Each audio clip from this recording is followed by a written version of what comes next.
이 새벽에 하나님의 말씀을 사모함으로 나오신 성도님들을 환영하고 축복합니다. 오늘 우리에게 주신 하나님의 말씀은 히브리서 11장 32절부터 40절까지입니다.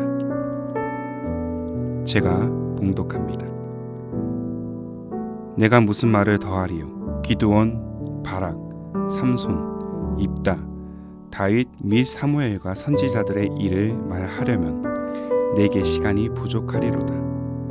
그들은 믿음으로 나라들을 이기기도 하며 의의를 행하기도 하며 약속을 받기도 하며 사자들의 입을 막기도 하며 불의 세력을 멸하기도 하며 칼날을 피하기도 하며 연약한 가운데서 강하게 되기도 하며 전쟁에 용감하게 되어 이방 사람들의 진을 물리치기도 하며 여자들은 자기의 죽은 자들을 부활로 받아들이기도 하며 또 어떤 이들은 더 좋은 부활을 얻고자 하여 심한 고문을 받되 구차히 풀려나기를 원하지 아니하였으며 또 어떤 이들은 조롱과 채찍질뿐만 아니라 결박과 옥에 갇히는 시련도 받았으며 돌로 치는 것과 톱으로 켜는 것과 시험과 칼로 죽임을 당하고 양과 염소의 가죽을 입고 유리하여 군핍과 환난과 학대를 받았으니 이런 사람은 세상이 감당하지 못하느니라. 그들이 광야와 산과 동굴과 토굴에 유리하였느니라. 이 사람들은 다 믿음으로 말미암아 증거를 받았으나 약속된 것을 받지 못하였으니 이는 하나님이 우리를 위하여 더 좋은 것을 예비하셨은즉 우리가 아니면 그들로 온전함을 이루지 못하게 하려 하심이라. 아멘. 우리 민족 최초의 선교사인 로버트 저메인 토마스 선교사를 알고 계십니까? 그는 영국 런던 대학교에서 학위를 마친 후 영국에서의 목회 사역 대신 선교사로 살아가기를 결단합니다. 런던 선교회 소속으로 그의 아내 캐롤라인과 함께 중국으로 떠납니다. 선교사 삶에 대한 부르심에 순종하여 많은 기대감을 안고 중국에 도착했지만 동료 선교사들의 순교 소식을 들은 아내 캐롤라인은 그 충격을 이기지 못하고 유산과 함께 세상을 떠납니다. 토마스 선교사는 큰 슬픔에 빠졌지만 이내 그 절망의 터널을 빠져나와 다시 선교 사역에 동참하게 됩니다. 그의 시선은 중국이 아닌 조선에 있었습니다. 1865년 마침내 그는 조선에 들어가 조선인들에게 성경을 배포하며 복음을 전합니다.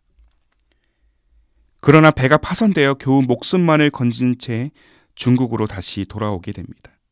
그러나 조선 선교를 포기할 수 없었던 그는 이듬해인 1866년 2월 미국 선박인 제너럴 셔먼호의 통역사 신분으로 탑승하면서 다시 조선에 입성하게 됩니다. 그러나 이 평양 대동강을 거슬러 조선에 진입하려던 이 제너럴 셔먼호는 조선인들과의 무력 충돌로 인해서 불에 타 침몰하게 됩니다. 배가 그렇게 침몰하는 과정에서도 토마스 선교사는 조선 백성들에게 성경을 던집니다. 그리고 조선인들에게 처형을 당할 때까지 그는 복음 전하기를 그치지 않았습니다. 비록 그는 생전 복음의 결실을 보지 못했지만 그의 헌신과 믿음은 조선 땅에 복음이 뿌리 내리게 한 씨앗이 되었습니다. 그가 던진 성경이 우리의 성경이 되었고 그의 희생이 우리가 그리스도인으로 삶을 누릴 수 있게 된 시작점이었던 것이죠. 그가 자신의 삶을 주님께 온전히 드림으로 훗날 조선은 대한민국은 수많은 그리스도인을 탄생하게 한 놀라운 기적을 보게 되었습니다.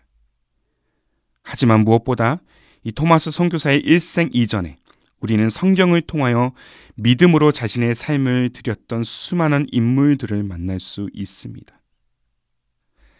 바로 히브리서 기자가 언급한 구약에 등장한 믿음의 선배들이라는 것이죠. 구약에 기록된 신앙의 선조들은 그야말로 믿음 때문에 삶 전체를 하나님께 드렸습니다. 믿음 때문에 고난과 시련을 기꺼이 감내했으며 믿음 때문에 핍박과 학대를 받았습니다. 그리고 믿음이 아니면 그 어떤 일에도 타협하지 않았습니다. 히브리서 기자는 이 사실을 본문 35절에서 37절까지 적실하게 기록하고 있습니다. 좀 길지만 제가 다시 한번 읽어드리겠습니다. 여자들은 자기의 죽은 자들을 부활로 받아들이기도 하며 또 어떤 이들은 더 좋은 부활을 얻고자 하여 심한 고문을 받되 구차히 풀려나기를 원하지 아니하였으며 또 어떤 이들은 조롱과 채찍질 뿐 아니라 결박과 옥에 갇히는 시련도 받았으며 돌로 치는 것과 톱으로 켜는 것과 시험과 칼로 죽임을 당하고 양과 염소의 가죽을 입고 유리하여 궁핍과 환난과 학대를 받았으니 이렇게 강직했고 흔들리지 않았던 이들의 믿음은 오늘의 믿음을 지켜내야 하는 우리에게 더할 나위 없는 가장 모범적인 레슨이 됩니다. 어쩌면 그들이 경험했던 그 어려움은 복음에 대한 더 강한 확신을 다지게 했을지도 모릅니다. 그리고 일찌감치 믿음을 행한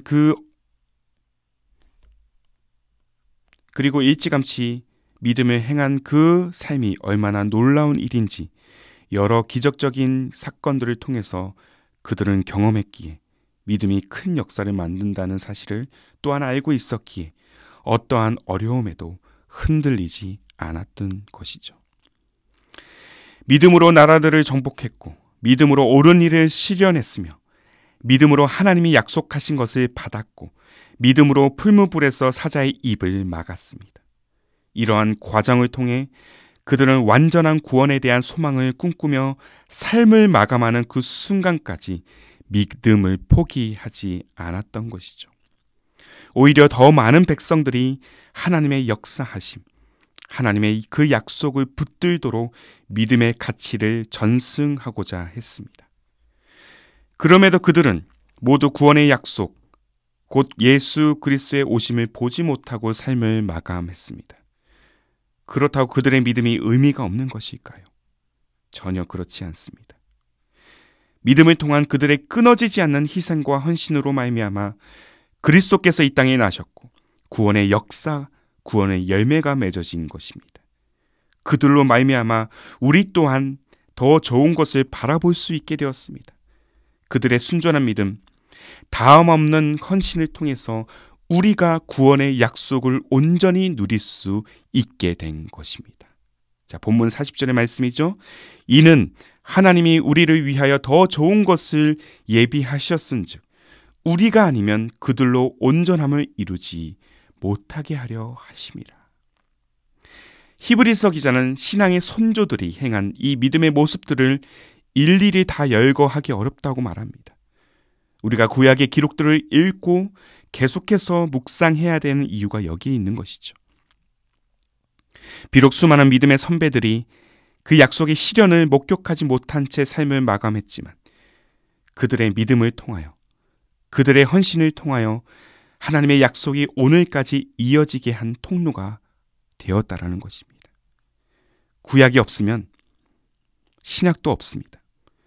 그리고 우리는 믿음의 선배들이 보여진 그 본을 따라 우리 또한 믿음의 삶을 살아가야 합니다. 우리에게는 우리가 누린 이 복음을 위한 삶, 곧 믿음의 온전함을 이루어 가야 할 책임이 있기 때문이죠. 그렇다면 오늘 우리는 신앙의 선조들의 믿음의 그 레슨을 따라 믿음의 온전함을 이루고자 하는 그 책임감이 있는지를 돌아봐야 할 것입니다. 믿음의 그 온전함은 큰 것이 아닙니다. 우선 믿음의 본을 따라야 합니다. 성경에 기록된 선조들의 삶의 면면이 우리의 일상이 되도록 우리는 계속해서 그 믿음의 레슨을 쫓아 나아가야 될 줄로 믿습니다. 구약에 기록된, 그리고 구약을 넘어 신약에서 초대교회를 세우고 목숨을 아끼지 않으며 그렇게 복음을 전했던 수많은 제자들의 삶이, 그 삶의 흔적을 계속해서 우리는 묵상하며 그 흔적을 따라가기로 결단해야 된다는 것이죠. 세상의 유익이 아니라 하나님의 나라의 그 가치를 우선시했던 그들의 삶의 흔적, 이 믿음의 유산을 우리가 이어받아야 한다는 것입니다. 그리고 한 걸음 더 나아가 믿음을 포기하지 않고 약속의 자리로 끝까지 우리는 나아가야 될 줄로 믿습니다. 믿음의 경주에서 누가 빨리 천성에 도착하느냐는 그렇게 중요한 것이 아닙니다. 중요한 것은 끝까지 믿음을 포기하지 않고 주님의 부르심을 따라 완주하는 것입니다. 세상은 1등만 기억하고 1등만 받아주지만 하나님의 나라는 그렇지 않습니다. 완주하는 모든 자들에게 완전한 구원, 영원한 생명의 삶으로 들어갈 수 있다라는 것이죠. 믿음의 선배들의 믿음의 여정 또한 그 완주를 달성했습니다. 비록 생전 이 땅에서 그 열매를 맺지 못했더라도 끝까지 신실했던 그들의 헌신, 그들의 희생이 지금까지 약속의 유업을 잊게 한 것입니다. 그렇게 우리가 완주의 지점에 이를 때 비로소 신앙의 선조들을 비롯한 믿음의 여정을 지나온 우리 모두가 하나님이 예비하신 더 좋은 것을 보고 누리고 맛보게 될 것입니다. 우리에게 맡겨진 이 믿음의 책임, 복음의 책임, 그 사명을 다한다면 우리는 그 모든 것들 안에서 더 좋은 열매를 맺으며 그것을 온전히 누리게 될 줄로 믿습니다. 그렇게 사랑하는 여러분, 믿음의 레슨을 따라서 온전함을 이루십시오. 어떠한 어려운 순간에서도, 어떠한 고난 속에서도 주님의 도우심을 따라 끝까지 믿음의 온전함을 우리가 이루어갈 때 마침내 완전한 구원의 약속, 그 복음의 열매가 우리의 삶에, 우리의 다음 세대들에게 맺어질 것입니다. 이를 위하여 주님의 거룩한 부르심에 온전히 순종하는 우리의 삶, 또한 우리의 가정, 우리의 교회가 되기를 소망합니다. 기도하겠습니다.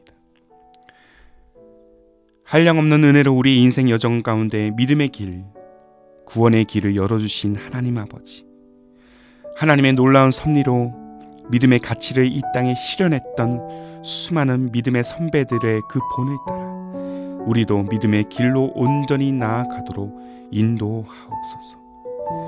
때때로 이기적인 마음 때문에 믿음의 가치보다 세상의 가치를 우선했던 우리의 연약함과 교만함을 용서하여 주옵소서. 예수를 그리스도라, 또 예수님의 나의 참 구원자시여 진정한 주인 되심을 늘 고백하며 믿음의 온전함을 이루어가는 복된 여정이 되게 하옵소서. 세상은 우리 믿음을 흔들게 하는 시험과 유혹을 계속해서 가져다 줍니다. 그럼에도 우리의 시선과 마음이 영원한 가치를 먼저 보게 하여 주시고 어떠한 어려움과 두려움 가운데에서도 믿음의 선배들이 보여준 그 믿음의 레슨을 따라 복음으로 살아내는 굳건한 삶, 굳건한 가정, 굳건한 교회가 되도록 성령이여 우리를 인도하옵소서. 믿음의 주가 되시고 또한 우리를 온전케 하시는, 또 완전한 구원의 길로 나아가게 하시는 주님의 능력을 붙드는 우리 모두의 인생이 되게 하여 주옵소서.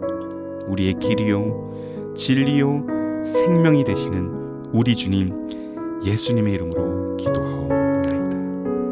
아멘.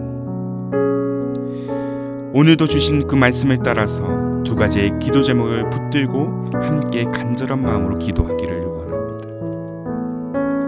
먼저는 신앙 성배들이 보여준 믿음의 그 본을 따라 세상의 가치를 넘어서 믿음의 가치를 온전히 실현하는 우리 믿음의 인생이 되게 하여 주옵소서. 한 걸음 더 나아가 우리 신앙을 흔들게 하는 수많은 시험과 유혹에도 믿음의 뿌리를 견고히 내려서 주의 약속을 붙들고 굳건히 세워가는 우리의 삶과 가정, 또한 우리의 교회가 되게 하여 주옵소서. 이 두 가지의 기도 제목을 간절한 마음으로 함께 고백하며 기도로 하루의 삶을 열어가시기를 바랍니다. 함께 기도하겠습니다.